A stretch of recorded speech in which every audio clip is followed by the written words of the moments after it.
Jangan tergesa-gesa. Ini hadisnya panjang dan ini nasihat-nasihat yang sangat berharga yang bisa kita pakai untuk kehidupan kita.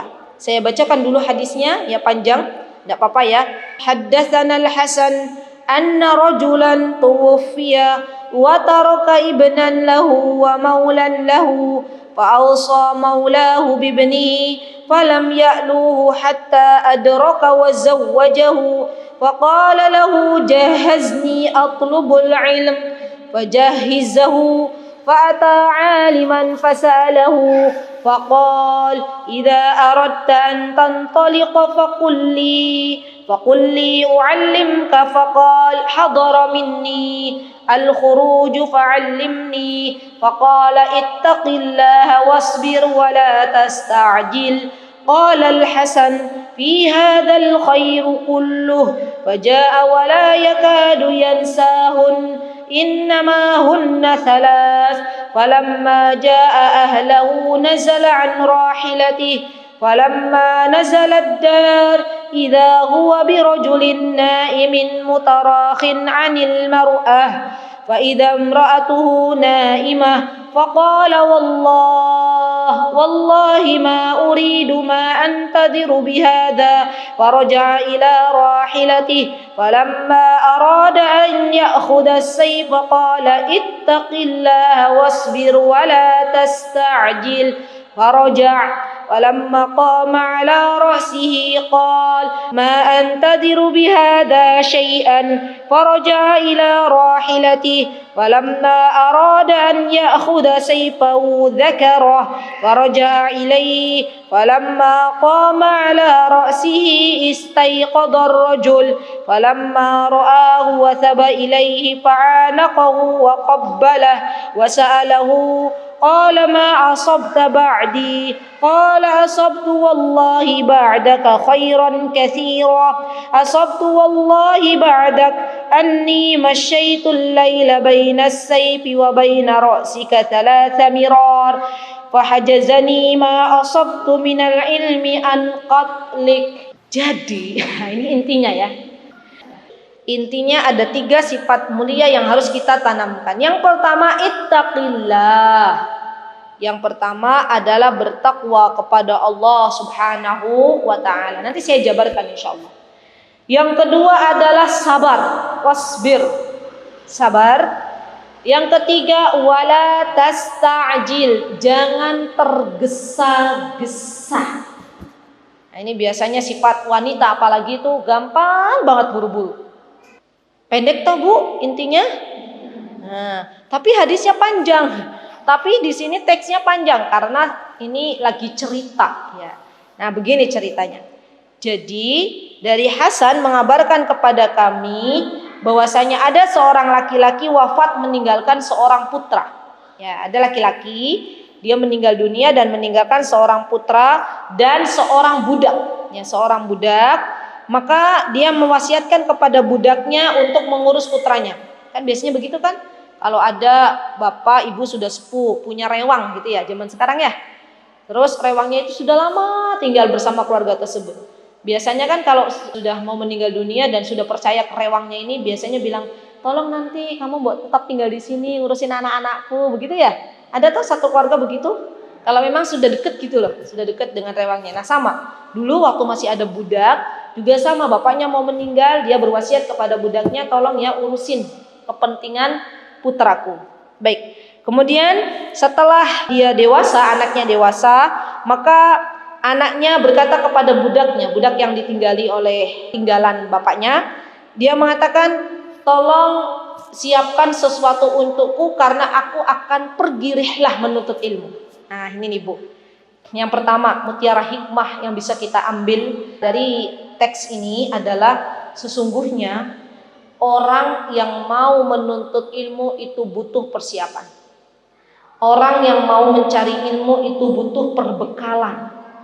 Seminimal-minimalnya perbekalan kita adalah catatan kita, buku tulis, pena, ya. Dan zaman sekarang itu termasuk juga diantaranya menyiapkan kalau misalnya mau naik kendaraan, berarti dipersiapkan kendaraannya. Ya. Kemudian putra ini mengatakan, tolong siapkan persiapan untukku karena aku mau mencari ilmu. Lalu budak itu menyiapkannya ya, persiapan. Apalagi kalau zaman dahulu kan, yang namanya mencari ilmu itu nggak semudah zaman sekarang. Zaman sekarang ambil kunci motor, ambil kunci mobil langsung gitu ya. Zaman dahulu itu benar-benar mereka itu harus mengarungi dari satu padang pasir ke padang pasir berikutnya. Dan nggak ada zaman dulu itu rest area. Kalau zaman sekarang ibu-ibu mau hadiri pengajian di mana? Nggak rempong-rempong banget kan ya, walaupun misalnya ada keluarga yang kaya harus menyiapkan makanan, ada. Tapi kalau misalnya sesibuk-sibuknya nggak ada persiapan makan, toh ada rest area gitu. Nah, zaman dulu tuh belum ada rest area, Bu. Ya. Jadi yang ada tuh mereka siap-siap kira-kira makanan apa yang harus dibawa, minuman apa yang harus dibawa, untanya keadaannya harus fit, benar-benar persiapannya itu luar biasa. Masya Allah ya. Kalau orang zaman dulu saja persiapannya harus luar biasa untuk mencari ilmu, kita juga zaman sekarang harus mempersiapkan. Tadi minimal balpen dan buku itu harus ada. Dan tengok juga termasuk diantaranya bahan bakar ya kan.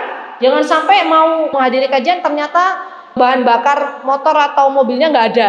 Nah ini juga termasuk persiapan. Dilihat dari kemarin kira-kira ada nggak. Baik. Kemudian putra ini mendatangi seorang alim, seorang yang berilmu. Subhanallah ya. Kemudian orang alim ini memberikan wasiat kepada dia, ya, ajarilah aku sesuatu. Maka orang alim ini mengajari 3 hal. Orang yang berilmu ini mengajari 3 hal kepada laki-laki yang tadi menuntut ilmu. Apa 3 hal itu teman-teman? Subhanallah. Pasti orang itu akan berbahagia ketika dia mendapatkan 3 hal ini. Yang pertama, ittaqillah, bertakwa kepada Allah. Subhanallah ya. Kata-kata ittaqillah itu kata-katanya pendek, tapi maknanya dalam. Pernah nggak sih kita berpikir teman-teman, yang namanya bertakwa kepada Allah itu bukan cuman kita meninggalkan apa-apa yang dilarang oleh Allah dan mengerjakan apa-apa yang diperintahkan, tapi persiapannya jauh. Karena tidak bisa disebut orang bertakwa kecuali dia harus mengetahui terlebih dahulu. Kita baru disebut orang bertakwa kepada Allah Azza wa Jalla kalau kita mengetahui sesuatu yang dilarang oleh Allah atau dikerjakan oleh kita, ya, itu ada dalilnya, ada buktinya, ada ilmunya, dan kita mengharapkan wajah Allah Subhanahu wa Ta'ala. Saya sudah sering mengatakan yang disebut dengan takwa, sebagaimana telah didefinisikan oleh Thalq bin Hubaib, tidaklah seseorang disebut bertakwa kecuali dia menjalankan perintah Allah dengan ilmu dan mengharapkan apa yang ada di sisi Allah, dan menjauhi apa-apa yang dilarang oleh Allah dengan ilmu, ala nurin minallah, ya. Kemudian setelah itu dia juga meninggalkan apa-apa yang dilarang oleh Allah karena takut akan adab yang telah disediakan oleh Allah Subhanahu wa Ta'ala. Baru ini disebut orang yang bertakwa, ya. Jadi berat. Ada dalam hadis lain juga dikatakan ittaqillaha haitsuma. Nah ini juga penting ya. Jadi bertakwalah kepada Allah kapanpun dan dimanapun. Masya Allah. Baik. Wasbir. Nah ini juga penting nih.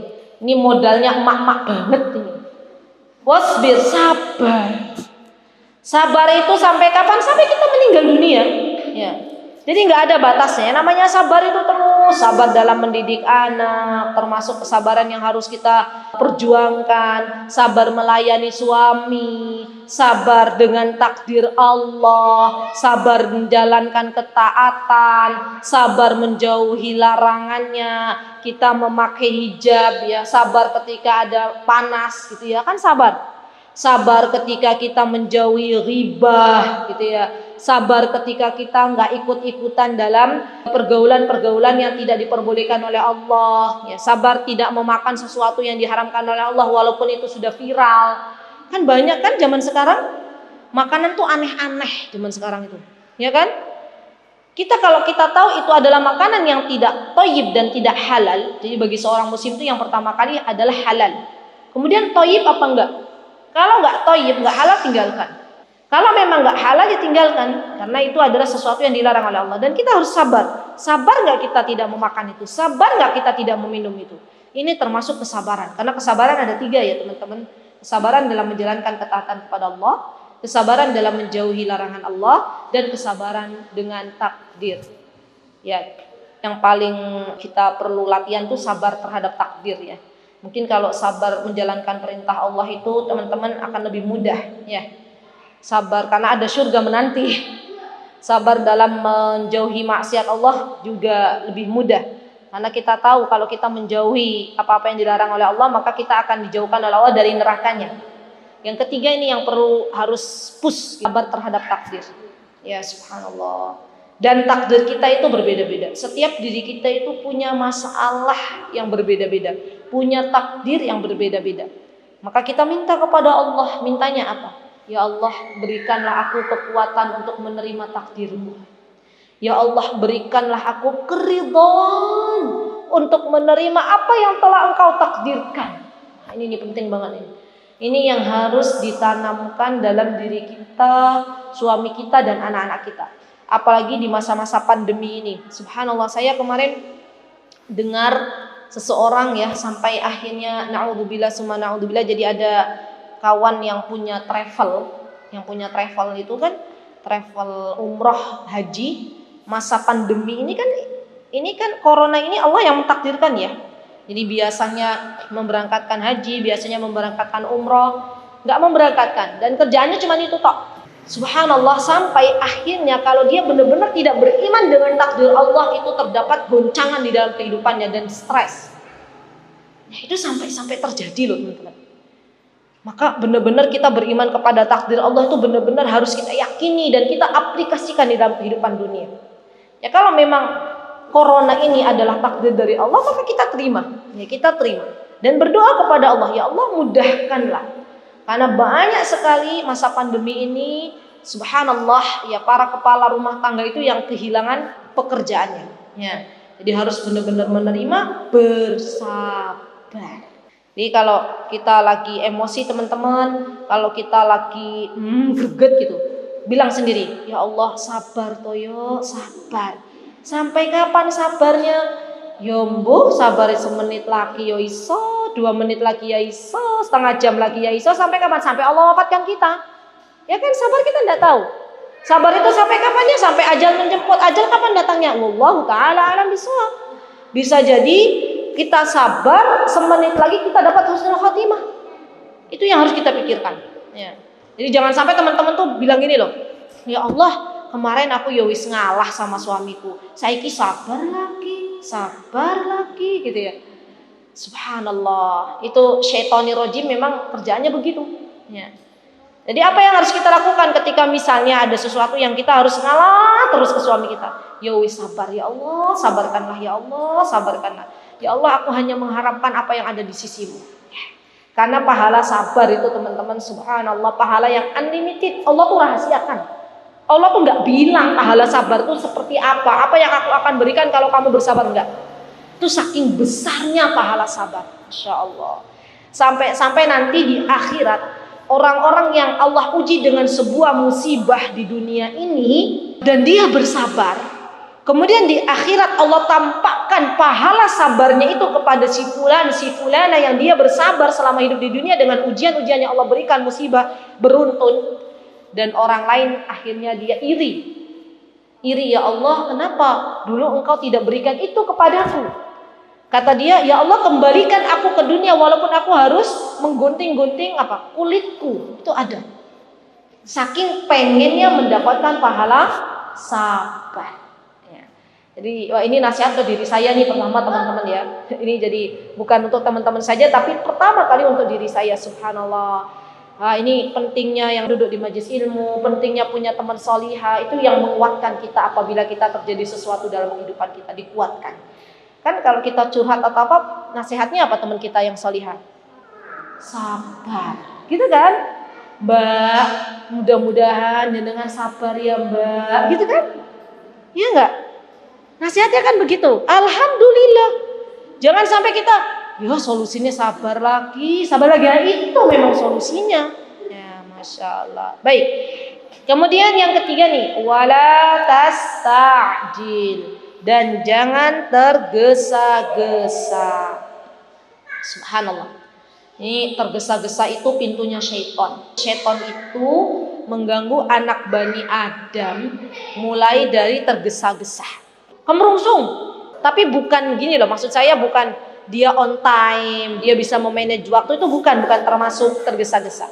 Jadi kecerobohan, kemerungsung itu tergesa-gesa. Jadi Bu, ini biasanya nih sifat ini lebih dominan ke kita kaum wanita. Saya tuh sering loh, misalnya saya punya sesuatu gitu ya, keinginan misal, terus saya komunikasikan dengan suami. Ini loh Bi, gini. Kata suami saya, sabar gitu ya. Jangan tergesa-gesa, minta dulu sama Allah petunjuk. Terus subhanallah saya kemudian, oh iya ya, kalau curhat ke bapak-bapak, mereka itu lebih bisa mengontrol gitu ya. Lebih bisa, nanti tuh begini loh, kalau kamu melakukan ini tuh akibatnya begini. Ya. Subhanallah teman-teman, itu hikmah ya kenapa kita tuh dipasangkan dengan kaum laki-laki. Karena biasanya perempuan tuh bisanya ngegas saja. Iya gak sih? Laki-lakinya yang rem. Mi sabar. Ya subhanallah. Nah ini termasuk nasihat untuk diri kita dan kita menerima nasihat suami kita. Karena subhanallah laki-laki itu memang diciptakan oleh Allah untuk menjadi remnya para wanita. Ya, remnya istrinya masing-masing. Ya Masya Allah. Taib. Qala al-Hasan. Kemudian dia mengatakan, Hasan mengatakan, fi hadzal khairu kullu. Subhanallah. 3 nasihat ini semuanya baik. Ya Masya Allah. Ada kebaikan di dalamnya. Faja'a wa la yakadu yansahunna. Kemudian dia senantiasa ingat nasihat tersebut dan tidak melupakannya. Innama hunna salasi, ada 3 nasihat itu. Falamma ja'ah lahu nazala an rahilatihi. Falamma nazalad dar idza huwa birajulin naim. Jadi begini, ketika dia telah sampai ke rumahnya, ini saya ceritakan aja ya. Dia itu melihat di rumahnya itu ada istrinya sedang tidur. Nah, di dekat istrinya itu ada laki-laki. Ada laki-laki, di mana laki-lakinya juga sama sedang tidur, ya. Nah, dia kan marah, dia kembali ke rohilannya, ke tunggangannya, dia mau bawa pedang. Ya mau bawa pedang, tadinya mau membunuh laki-laki ini, terus dia ingat nasihat ini, nasihat gurunya. Apa nasihat gurunya? Ittaqillaha wasbir wala tastajin. Bertakwalah kepada Allah, sabar dan jangan tergesa-gesa. Akhirnya dia tidak jadi membunuh, ya. Terus syaitan mengganggu lagi. Itu lihat tuh, istrimu di sebelahnya ada laki-laki seperti apa ya? Dia mau ambil pedang lagi, ingat lagi nasihat ini, berhenti lagi. Akhirnya tidak jadi membunuh. Sampai si laki-laki ini bangun ya, dan dia berbincang-bincang. Kemudian yang menuntut ilmu ini mengatakan, alhamdulillah yang telah menyelamatkanku dari yang namanya tergesa-gesa. Akhirnya tidak terjadi yang namanya pembunuhan. Nah, hikmah yang bisa kita ambil ini paling penting nih ya, hikmahnya. Jadi kalau kita belajar sesuatu itu, maka kita harus ambil hikmah ya. Hikmahnya adalah bersikaplah tenang. Jadi tenang ini harus kita miliki. Bersikaplah tenang dan tidak tergesa-gesa dalam setiap urusan. Dipikir-pikir lagi. Nah, ini penting kan? Dengan kepala yang dingin, dengan kepala yang jernih. Kalau bahasa suami saya tuh gini, istriku ya, kalau punya apa-apa diendapkan dulu, ya baru nanti dipikir ulang ya, Masya Allah. Jadi tenang, tidak tergesa-gesa dalam setiap urusan. Yang kedua, yang bisa kita ambil, adanya akhlak yang terpuji ketika kita bisa mengamalkan 3 wasiat ini. Ketika kita bisa mengamalkan 3 wasiat ini, maka akan menampakkan akhlak yang terpuji. Kalau kita bertakwa kepada Allah, kalau kita bersabar, kalau kita tidak tergesa-gesa, ini akan Allah berikan kepada kita akhlak yang terpuji. Masya Allah ya. Dan akhlak ini yang memberatkan timbangan kebaikan seseorang di hari kiamat nanti. Baik, kemudian di antara pelajaran yang bisa kita ambil, hendaklah kita menjadi hamba-hamba Allah yang bertakwa, yang sabar dan tidak tergesa-gesa. Ini inti dari hadisnya. Kemudian yang keempat, adanya anjuran untuk keluar dari rumah dalam rangka menuntut ilmu. Dan terakhir adalah seharusnya kita memiliki sifat hilm. Hilm itu sifat kebalikan dari tergesa-gesa. Hilm itu adalah sebuah sifat yang mana sifat ini harus kita miliki dan kebalikannya dari tergesa-gesa. Karena ketika kita tidak tergesa-gesa, ketika kita memiliki sifat hilm, itu akan banyak memberikan kebaikan kepada kehidupan kita. Ya, akan banyak memberikan kebaikan kepada kehidupan kita. Termasuk ya teman-teman untuk kita nih para ibu ya, ketika kita berkata-kata kepada anak-anak kita dari luar yang masih dalam keadaan capek, atau suami kita dari luar masih dalam keadaan capek, kita langsung biasanya langsung nanya-nanya, ada nggak seorang istri yang begitu? Suaminya telat datangnya, ya tidak ngabarin, sudah sejam nunggu lama banget, ya. Suaminya datang dalam keadaan lelah itu. Bahasanya bukan mas, sayangku mau dibuatkan apa, bahasanya bukan gitu. Tapi bahasanya sudah nunggu 1 jam orang no kabar, misalnya. Ada nggak sih istri-istri yang begitu? Jujur deh.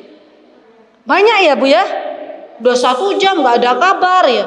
Ujuk-ujuk datang gitu ya, nggak ngabarin. Nanti suaminya bilang gini, mohon maaf ya dek, tadi tuh bannya tuh bocor, terus saya kehabisan baterai HP-nya, jadi belum ngabarin adik, misalkan belum ngabarin Dinda, mohon maaf ya. Nah jadi subhanallah, kita perlu menenangkan diri dulu ya. Kalau terjadi sesuatu baik kepada suami kita, kepada anak-anak kita, itu perlu yang namanya tenang ya, apapun kondisinya. Dan dalam setiap urusannya, subhanallah begini ya teman-teman. Orang yang suka kemerungsungan, orang yang suka khawatir terhadap suatu hal, itu biasanya rata-rata gampang dihinggapi penyakit. Kenapa? Karena yang ada tuh pikirannya semrawut, pikirannya itu tidak bisa mencerna dengan baik. Ada loh ibu-ibu yang model begitu.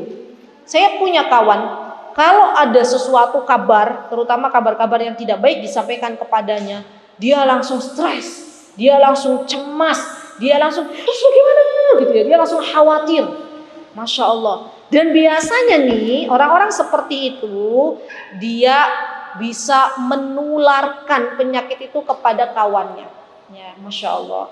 Jadi kalau teman-teman punya teman yang seperti itu, nasihati aja. Tenang, ada solusinya. Tenang, ngomong aja. Dan itu perlu terapi ya, nggak bisa tiba-tiba ujuk-ujuk instan berubah gitu ya, nggak, perlu terapi. Dan harus kita temani ya teman-teman yang saat ini masih punya teman-teman yang demikian, atau keluarga dekat yang khawatirnya terlalu tinggi, cemasnya terlalu tinggi, tergesa-gesanya terlalu tinggi. Ini perlu dinasihati. Sesungguhnya kita harus hidup dengan sebuah sikap, yaitu hilm, santun ya, sifat pemaaf, sifat tenang, karena semuanya akan menghadirkan banyak kebaikan untuk kehidupan kita.